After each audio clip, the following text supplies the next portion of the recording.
Okay, pangapat na balagtasan. Modernong balagtasan, Magingayo. Yeah! Shoutouts pala kay Asyong, kakarating lang. Yeah!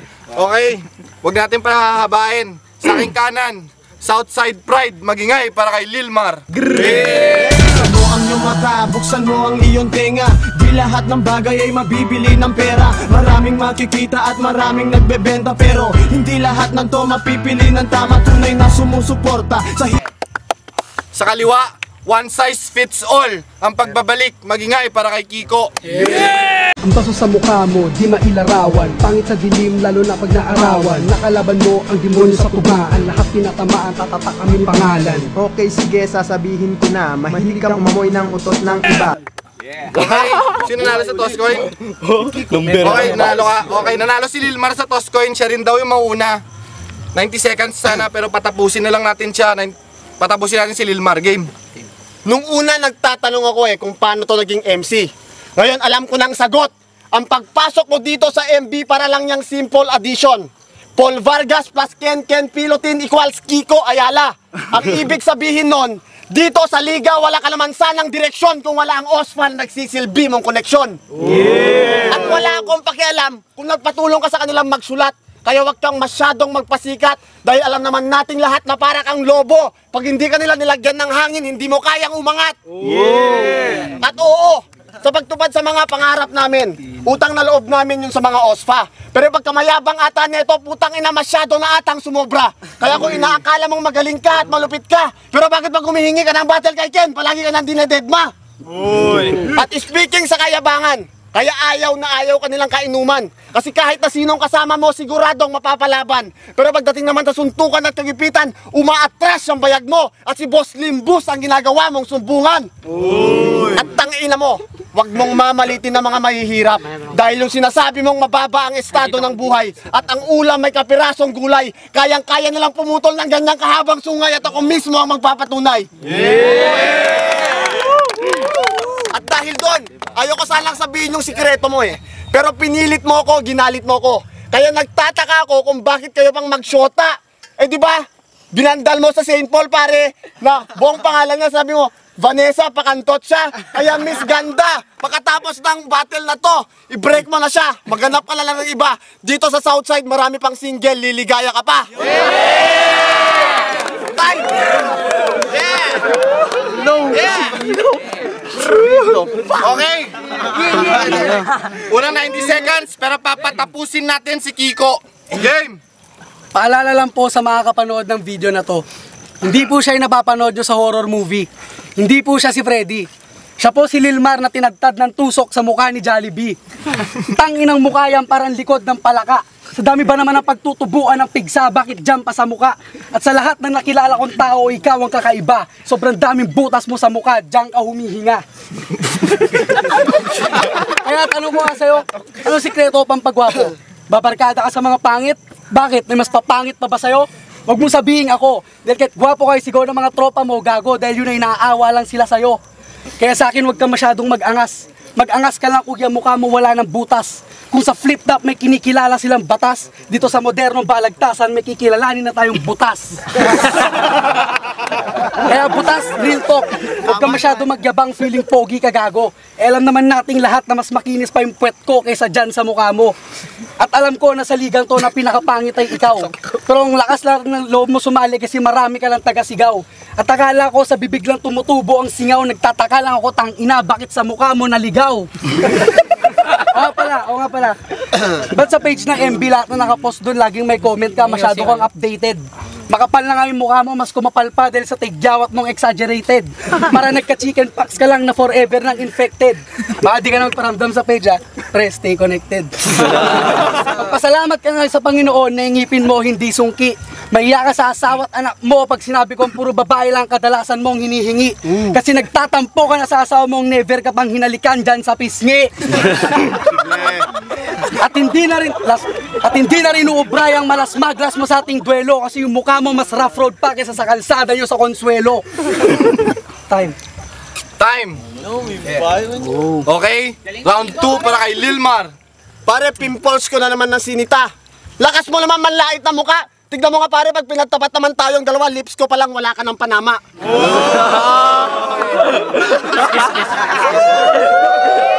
Okay, laban na lang kaya natin kargada. Labas natin titi natin dito. Tignan natin sino mas mahaba.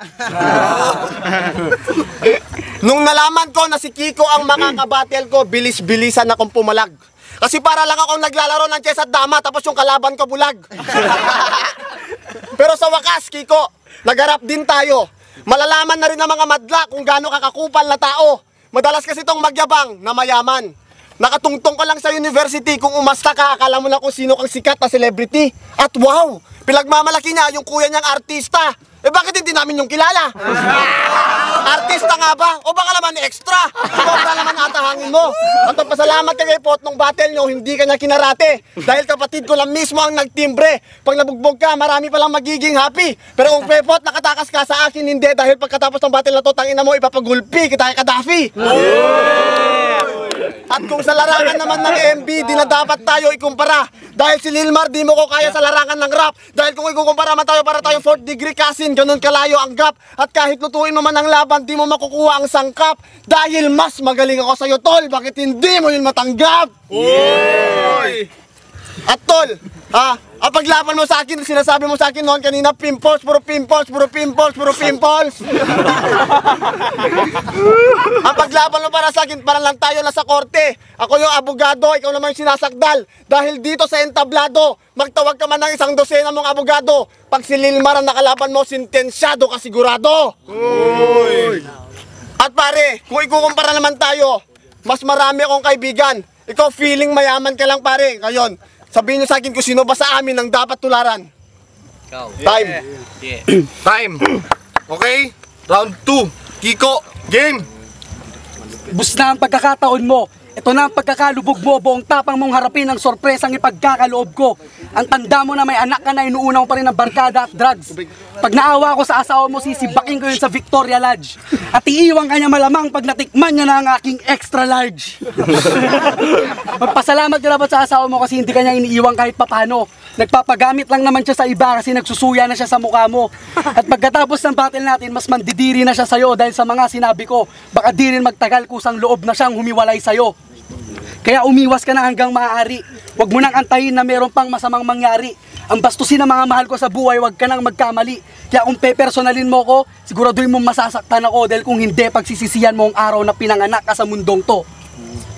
Kasi yung texture ng mukha mo parang kanin sa champurado. At yung butas ng mukha mo mas malalim pa sa dagat na binagsakan nila Robredo.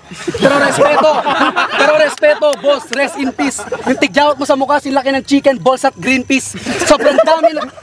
Sobrang dami ng alaga mo dyan, hindi uso sa mukha mong salitang krisis. Ang pangit mo talaga gago, mas gwapo pa sa'yo si Duday. Ginagaya mo si Smaglas pero di mo naman bagay.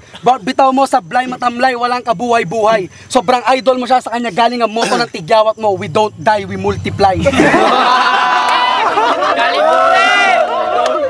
Kaya di na tumigil sa pagdami. Ay sus, lubak-lubak yung mukha mo parang may racetrack, boss. Sa mga nagtatanong, sa mukha niya po gaganapin yung next XRM Cross. Sa laban natin dito, ako lang ang aangat. Mananatili ka dyan sa baba kasi di ka marunong magbuhat. Mas marami ako sa yung fans nagre-request ng camera shot. Shut the fuck up sa mga linya natin, mas marami ako napapa-thumbs up. At pagkatapos ng laban natin, dalawa kayo ng asawa mo luluhod sa harap ko dahil sa kahihiyan. Cam shot! Time. Okay? Round 3 para kay Lilmar. Hoy, Kiko, akala ko big time ang mga Ayala. Pero bakit mag-buy free taste sa pagkain ang hilig mong pumila? At meron pa akong balita. Mahilig daw tong mag-disco sa Elima. Takin mo, pasayaw-sayaw ka pa, wala ka namang perang dala. O, di ba pare, aminin mo. O ngayon, pag binanata kita ng mga pinakamalupit na liriko ko, pare, wala kang magagawa. Kasi pare, dito lang para ka lang tumula. Eh kung tusukin ko yung mata mo para may magagawa ka pa. Di ba, pabutas-butas ka pa ng ilong, ang pangit mo pare. Ito lang sabihin mo pare, pangit ka pa rin. O, bakit ka pa ganyan-ganyan? Tumula-tula ka pa lang ganyan pare. Pag tinusok ko yung mata mo, siguradong mabubulag ka. Eh kung patayin na kaya kita ngayon, pati na mo lalayo-layo ka pa. O pare, kahit ano gawin mo mga liriko, pag ikaw binanatan ko, walang-wala ka na. Tuloy lang ba? Eto, pare, pag bumugaan ng mga salita, siguraduhin mo, ato, tol, meron to pasugalan kasi sa bahay nila eh. Kaya bilib na bilib yung nanay niya dito. Kasi sa pagkupit ng kotong, yun, magaling siya. Time. Time! Okay, last round ni Kiko. Ba't ba ginagaya mo si Smaglas? Di naman bagay sa itsura mong yan. Sayang lang sulat mo, sana binagalan mo na lang. Ang dami mo nga sinabi, sobrang bulol mo naman. Nagpapasikat ka ba? Hindi naman ako sa'yo natindihan. At ang malala pa dun, isang word, wala man lang kaming naintindihan. Kaya para kang kumapit sa patalim pag nagsasalita, pag ako'y nagsasalita, kay nasusugatan. Hindi matitinag at walang pakundangan ang aking nais dahil mas malalim ang aking pinaguhugutan. Sa isang duelo, di ako umatras kahit umabot pa to sa himagsikan. Daanin man to sa santong paspasan, wala akong pake, anak ng putakte. Sisiguraduhin ko sa'yo, wala ka ng bukang liwayway na masisilayan. Isa kang hampas lupa na nakikiuso lamang sa aming mga makata. Isang nakikiuso lamang sa aming mga makata. Ngayon papakita ko sa iyo kung gaano kabangis ang isang tunay na mandirigma. Ang pagtanggap mo sa battle na to ay para ka nagtutok ng baril sa iyong bunganga. Kaya yung mga patawa mong bara, isaksak mo sa iyong baga. Kaya hindi ko masasabing patas ang laban na to. Dahil para nyo lang tinapat ang isang pusa sa nagwawalang oso. Kaya kung ayaw mong lapastanganin kita ng husto, simulan mo nang lumuhod at tumalik sa harap sa paanan ko. Totally, fuck you ka, men. Totally rin yung pimples mo.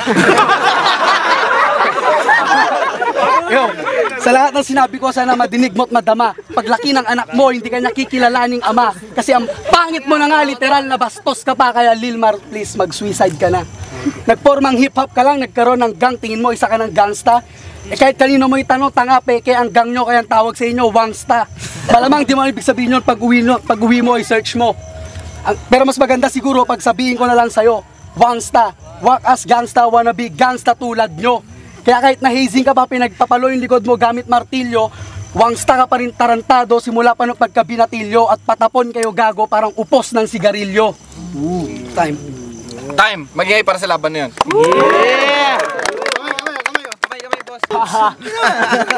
Magulo to eh.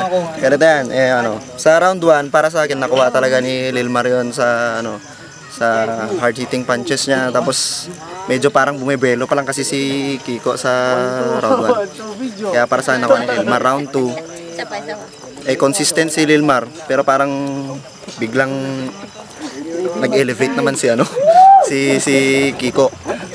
Kaya sa round 2, bibigay ko naman kay Kiko ng konti lang. Ang daming tumatak kasi na na mga lyrics niya sa akin. Tapos sa round 3, base sa obserbasyon ko, talagang nawala si Lilmar. Alam ko na aminado rin siguro siya, nalata ko. Kaya kay Kiko ako. Ni Boss Limbus. Shoutouts to THR, Goons Crew, and Dasmariñas. Kilala ko yun! Nung round 1, nakuha ni Lilmar yun. Personals, astig, brutal. Tapos nung round 2, nakuha naman ni Kiko. Okay din.